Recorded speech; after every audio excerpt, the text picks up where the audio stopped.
Hi, sweeties. How are you doing? Welcome to Naya Sim. Thank you so much for the support. Hope you all are doing great. So I came across this video where this man was talking about the origin of modern day policing, right? And you all remember slave patrol, modern day policing.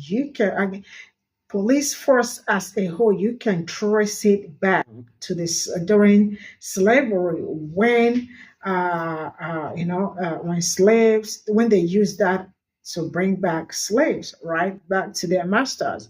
And also I remember that I read something about Viagrant's law that was enacted after slavery was over, right?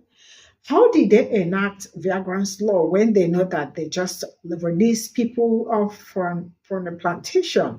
Like people were supposed to go around and start looking for how to survive and all that.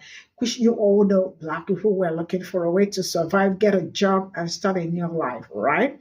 So they decided to make the Viagrant's law, which they use the cops to, if they see you outside a lot, if they see you outside anywhere, absolutely, you are loitering. They will take you back to the plantation.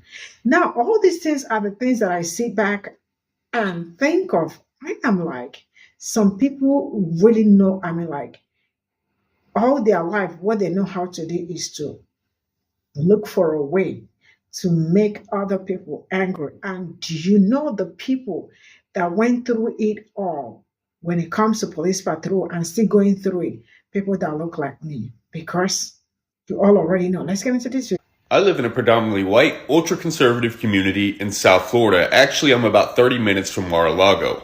And it's fair to say that this is Trump country.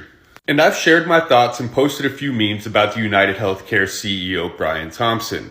And the number one thing that people in my community keep saying to me and keep messaging me is that I understand fighting inequality and injustices, but we don't condone violence as American people. And my response to that is yes, we absolutely fucking do condone violence as American citizens. We condone violence when we put Donald Trump back in the White House. When Donald Trump said that Haitian immigrants in Springfield, Ohio were eating cats and dogs and we just dismissed it and chopped it up to Trump being, well, Trump, we condone violence. We said the safety of Haitian immigrants in this country does not matter. When Donald Trump said that he can just grab women by the you-know-what and we dismiss that as locker room talk, we condone violence. When we tell the trans community that their very existence is a mental illness, we are condoning violence. When we have United States congressmen like Brian Mast saying that Netanyahu should destroy all Palestinians, we are condoning violence. When we have an ex-Marine chokehold and unalive a mentally ill black kid on a subway, and now he's going on a speaking tour with the vice president-elect of this country, what we are saying is that we condone violence. I mean, let's face it, be real. Donald Trump and his cronies and his administration, they are Brian Thompson. They are CEO elite billionaires who have exploited the American people for selfish gain. Oh, but Danny, Donald Trump didn't even take a paycheck as president. Yeah, he didn't have to because he amassed over $1.5 billion during his 4 years as president. Donald Trump as president has promised to repeal Obamacare or the Affordable Care Act with nothing to replace it.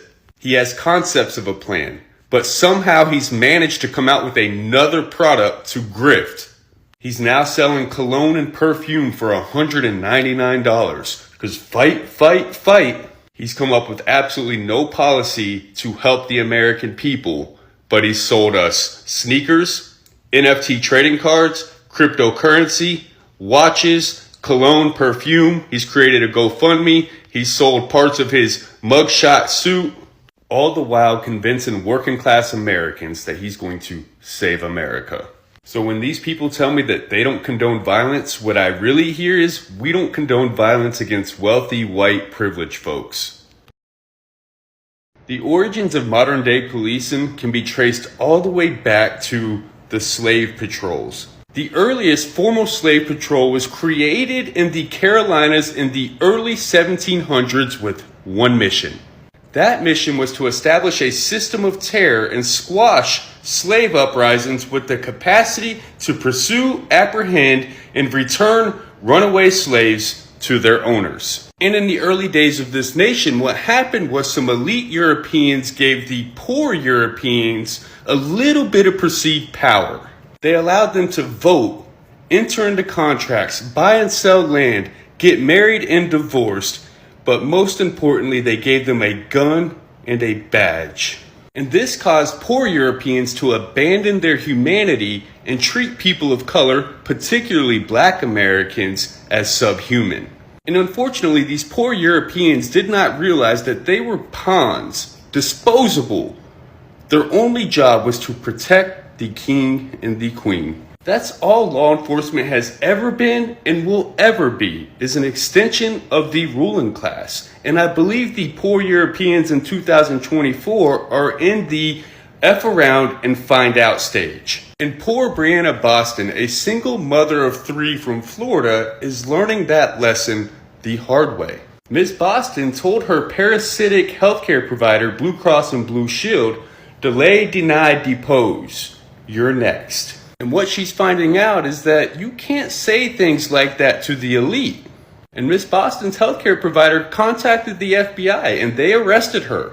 She is now sitting on house arrest with an ankle monitor with GPS tracking, facing up to 15 years in prison with a second-degree felony. Remember what we said about the origins of modern-day policing and law enforcement? They have one job. In 2024, that's still to protect the elite and the ruling class by any means necessary. And their tactics include the use of excessive force, imprisonment, to control and produce the desired slave behavior. Come closer. Make no mistake about it. Law enforcement all across the country is going to do whatever it takes to ensure that there's not an uprising or any type of unification with the American people. And any perceived threat like Miss Brianna Boston, a single mother of 3, will be dealt with accordingly. Time for us to wake up, America. We finally have... Hey, good morning. I've said it before and I'll say it again. The reason conservatives don't want the accurate teaching of history taught in American classrooms is not because it makes little white kids feel bad about themselves, but instead it shows that these white conservatives still use the same tactics that their slaveholding ancestors used to maintain power. For example, in 2023, the General Assembly of North Carolina passed legislation creating a secret police force. The bill would grant the Joint Legislative Commission on Governmental Operations the ability to investigate possible instances of misfeasance, malfeasance, nonfeasance, mismanagement, waste, abuse, or illegal conduct. In order for them to be able to do their investigations, the commission would be able to access documents or records related to any contract awarded to the state and their subcontractors. The commission and its staff would be able to access any building owned or leased by a state agency, local government, public authority, or non-state entity receiving public funds. What does that mean? It means that this secret police force can now enter your home, especially if you have a subcontract with the state. That means that this secret police force can even go into law firms that receive state funding for court-appointed attorneys. That's doing away with attorney-client privilege. If a secret police force with the authority to barge into your home and take whatever they want and arrest you sounds familiar in any way, it's because it's what happened in the Carolinas in the 1700s when white people created slave patrols. Slave patrols are the grandfather of modern policing. White men aged 6 to 96 were given the authority to barge into any black person's home to search through their things to see if they had anything that was deemed illegal, like weapons or books. In 1704, South Carolina was one of the first states to enact slave patrols, and North Carolina did theirs in 1753. These slave patrols also reinforced a sense of solidarity between white slave owners and poor white people. It also reinforced poor whites' legal supremacy and control over black people. And why was this something that they could bond over? Because in America, it's your civic duty to mistreat a marginalized group of people, and this is something that they do exceptionally well. Pause to read for the duties of slave patrollers. In the state of Georgia, for example, slave patrols had the legal right to enter any home without a warrant. That's the same thing the secret police in North Carolina are trying to do in 2023. This is why conservatives don't want the accurate teaching of history taught in American schools today. It has nothing to do with the feelings of little white children, but everything to do with hiding their tactics. It's a tactical advantage for them to keep you unaware of what they're doing, because those who forget their history are doomed to repeat its mistakes. Stay woke. Okay, so it has come to my attention that if I'm going to post the content that I am posting, the kind of content that I am posting, then I should probably do a very quick explanation on the difference between racism and white supremacy. Just seeing people's comments and I guess knowing this country, its educational system, and the erasure of accurate history, then I should know that people don't understand exactly what this is. So basically what I'm going to do is I'm going to explain it like you're 5 years old. This information is also especially important for Black people to know because I know that sometimes it can feel very disempowering if you are trying to explain that something is racist, but it's being denied and you feel very invalidated because somebody might say to you, oh, well, so-and-so's not a racist, or I'm not a racist. And to their point, they're not a racist. And you know that there's something going on, but you just don't know exactly what it is. And you may not have the language to describe it. And as we know, some of the most powerful tools for our liberation is going to be language and education. This is also important for people of color because obviously these two actions and systems, they apply to you as well, they affect you as well. However, there is some nuance there based on how you may present aesthetically. And of course, this is important for white people so that you can stop fucking doing this. So we're going to start with a metaphor. So think about a yard, right? And in that yard, you have a bunch of weeds that are growing out of the ground. So each of those weeds represents racism, okay? So those individual weeds can be pulled up one by one. That is racism, an individual act. Whether you're denying someone of something, like an individual is denying someone of something, or there's a particular policy that is unfair, that is racism. You may pull up the weeds, but there's still more weeds coming up. And this is because you have white supremacy, which is the soil. So white supremacy is the soil that nurtures these weeds that continue to come up. So not only do they nurture the weeds, but they also favor certain plants. That soil is geared towards nurturing certain plants. So certain plants are going to grow really big and really strong, and they're not going to wilt, they're not going to die, they are just going to be very, very strong. And then you have other plants that the soil is just not made for at all. So they can't really thrive as well. So in order for us to have all plants that are thriving, we have to change the soil, aka we have to dismantle white supremacy. One more example. So let's say there's a Monopoly game, right? And so you have one version of the game and you have individual people who are just fucking cheating. And they're taking people's money and they're refusing some of the other players to buy property in the game. And those people represent racism. So they are cheating the game and they're not playing the game fairly at all. Then you have another version of the game. So that has certain rules that make it so that certain players can win easier. Maybe they start off with more money. Maybe they have access to resources that some of the other players don't have in the game. So even if they play fairly, even if they play the game fairly, they are still at an advantage. That is white supremacy.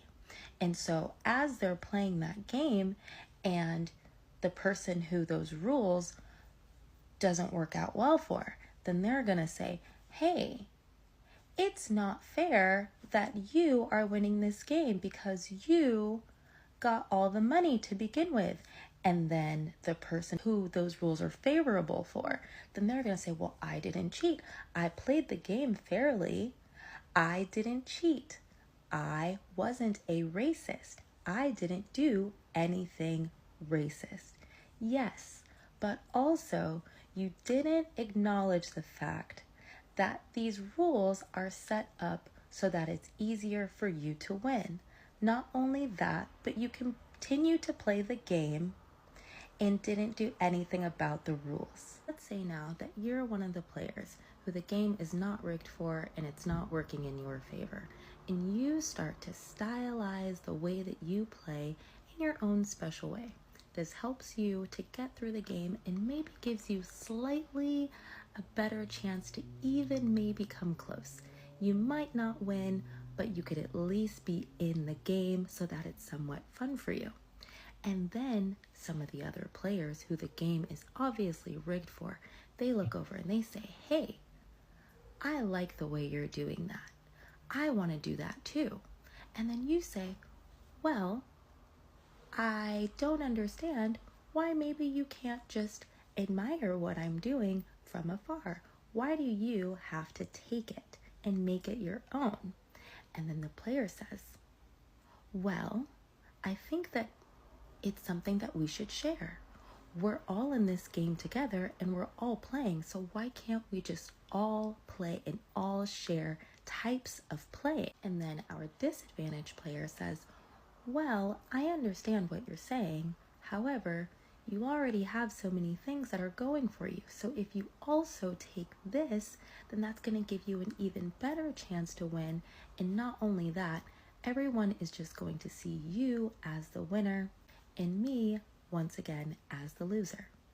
But the other players don't give a fuck, and they do it anyways. And then, not only that, they make you feel like you just don't want to share. That is white supremacy. I hope this helps.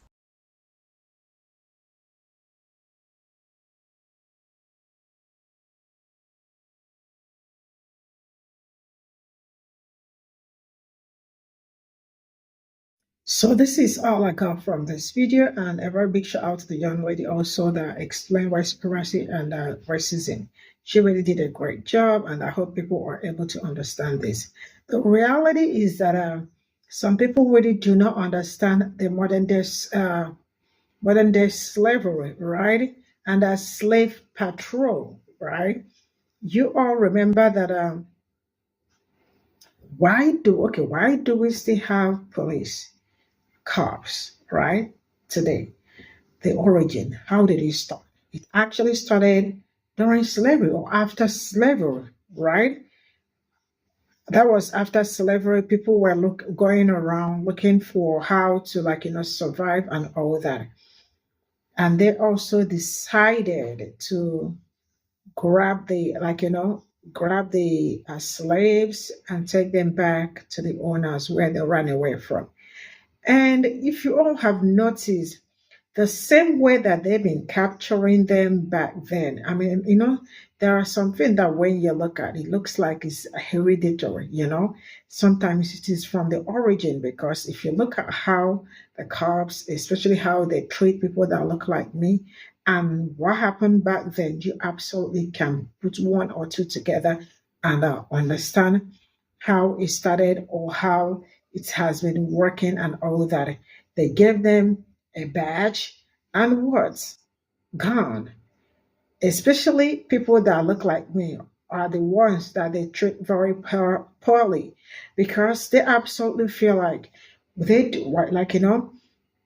We do not, how do I say that? They treat people that look like me like we are not supposed to be treated well, because that is how they saw us.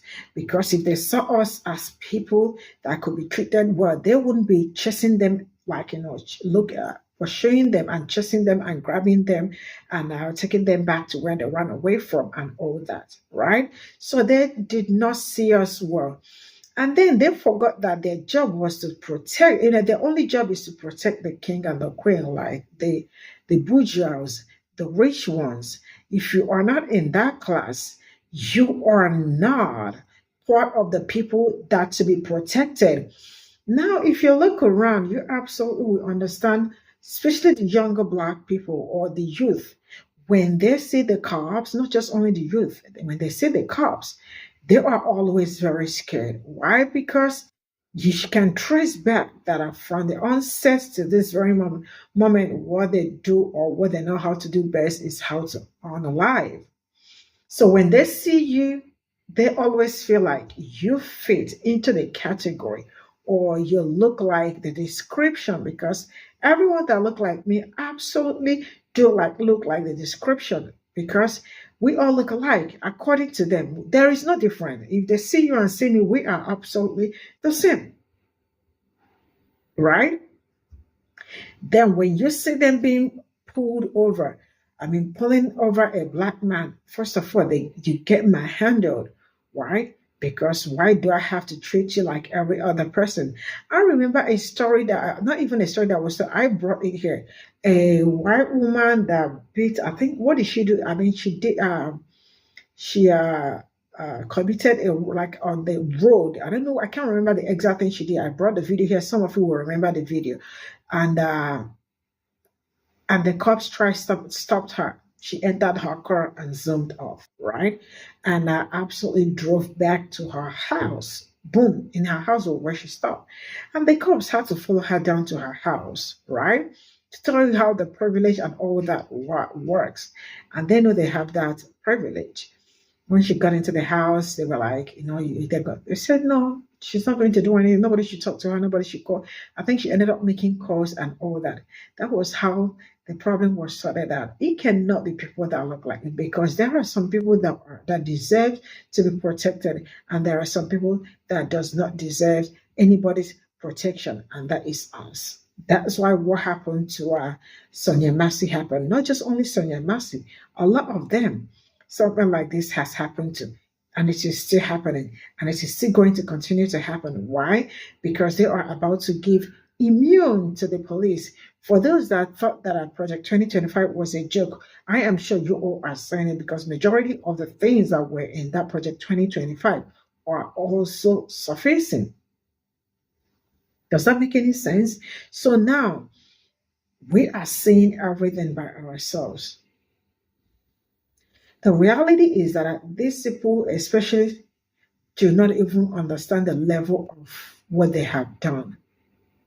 Okay, the woman that also, I can't remember her name, the one that I think she threatened, over, she said something after Eugene, what happened to Eugene, and or after Eugene did what he did. And she also came out to, make some, probably like a threat, but that was an empty threat without anything. Now she is facing like 15 years, whatever, and all that.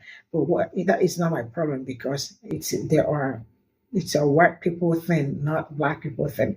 But then this is where I am going to draw the curtain. Let me know what you all think in the comment section. I see you all in my next video. Bye for now.